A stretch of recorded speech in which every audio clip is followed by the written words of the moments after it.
How kindness brought an 11-year-old boy and 65-year-old homeless man together. My life is quite a simple one. I don't typically post a lot on social media platforms. I'm just a regular mom doing the best I can to raise two good people. I often read posts from other mothers whose kids have made the honor roll for the 7th consecutive quarter or are winning awards for perfect attendance. Not a single absence in 12 years? How is that even possible? Seriously, congrats. If and when I do happen to post, I usually save it for the finer moments, like when one of my kids is leading the class in a no homework chant or picking his nose and trying to high-five their classmates. Times when I find camping chairs in the shower or sticks of deodorant in the dish cabinet. Truth be told, my kids Cash and Ty don't have straight A's and they definitely don't have perfect attendance. Not even close. Sometimes they eat Doritos for breakfast and then again for dinner. In the summer, they almost always go to sleep with dirty feet and leave messes everywhere they go. That being said, they are two of the most beautiful, loving people I know. I know this without a single solitary doubt, and yet, even when I bear witness to it every day, there are moments where I find myself overcome by the sheer amazement of it all. This is one of those moments. About a year ago, the 24K Barber Lounge opened up in our Winter Park, Florida neighborhood, which was an incredible stroke of luck. Not only was it close enough for my kids to walk to, but it also happened to be run by a couple of young, hip guys who turned out to be some of the kindest souls I've yet to meet. My 11-year-old named Ty, a fanatic about his hair since the very moment he knew he could be a fanatic, came home from getting a haircut one day and proclaimed his commitment to becoming a barber. He meant it not in the way that comes and goes sometimes for kids his age, but in the way where his Christmas list included a variety of clippers and hair mannequins. Once the crew at the barbershop, whose names I will never forget, Darius, Ray, and Sincere, found out Ty wanted to follow in their footsteps, pure and unfiltered magic happened. Before our very eyes, Ty became their apprentice, studying their every move. He was fascinated by how their hands worked so effortlessly. Day in and day out for months Ty and Cash became staples at the shop, with Ty being mentored and Cash, an aspiring filmmaker, catching it all on his new Canon. These kind young men equipped Ty with the necessities one needs to barber, leaving nothing out. They provided clippers, shears, edgers, and even a cape, asking for nothing in return. Each night, Ty cleans, shines, and then lines these instruments up on a small cart, only to pack and transport them back to the shop the next day. In the meantime, he asks anyone he sees if he can cut their hair. About 2 weeks ago, both he and Cash befriended a man named David, who has been a little down on his luck and sleeping outside behind a gas station not far from our house.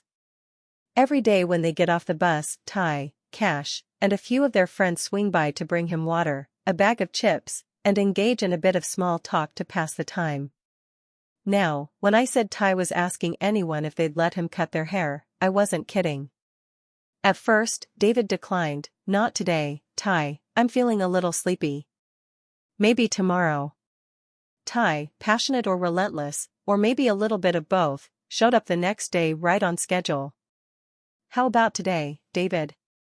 Can I cut your hair? David thought for a few moments and finally said, well, okay. Today is okay. Ty replied, I'll be right back, don't go anywhere.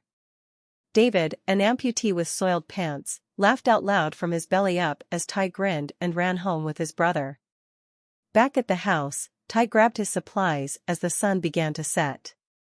Jason, his dad, with a flashlight, Cash with his camera, and Ray from the shop to supervise all headed back to find David waiting patiently on the curb where they left him.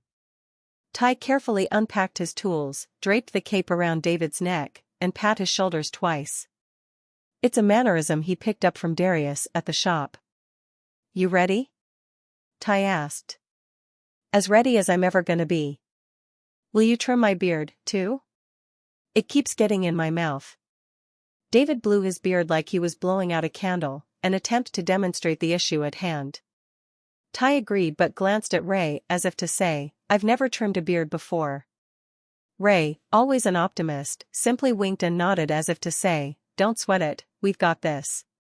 Together, Ray and Ty, gracefully danced around this man to get the right angle. Jason shined the light and Cash captures the moment on film. Look to the right. Good, good. Now to the left.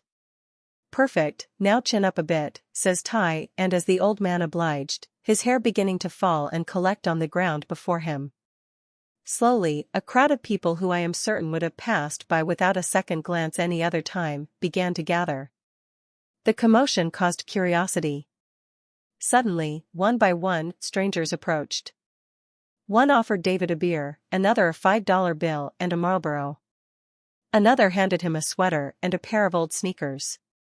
Humans, one and the same really, were sharing in the goodness the moment had created. The circumstances, or the obvious, didn't matter. No one noticed his dirty clothes, the smell that comes from the surrounding area, or his belongings packed tightly in a small suitcase held together by nothing but a thin, tethered string. It was just a bunch of fellow humans, showing compassion in any way they could. When they had done all they could that night, Ray and Ty promised to come back tomorrow when it was daylight to make sure they got it all and everything looked even. Jason showed David his reflection in his phone, to which he replied, "Wow, that's me, that's really me." "Yeah man, that's really you." "Looking sharp," said a stranger from the gathered crowd.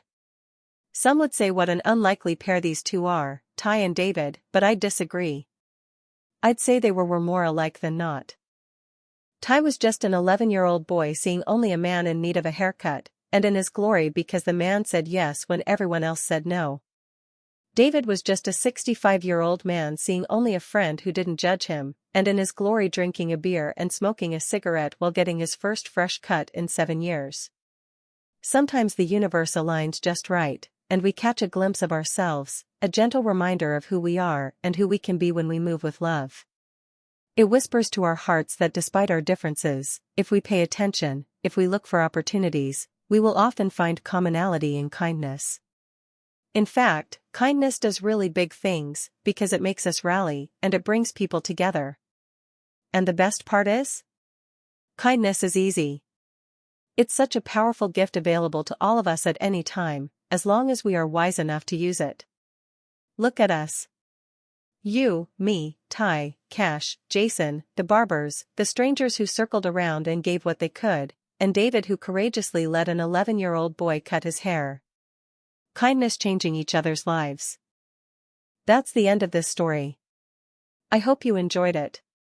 Thank you for listening and watching. Please let me know what you think about this in the comments.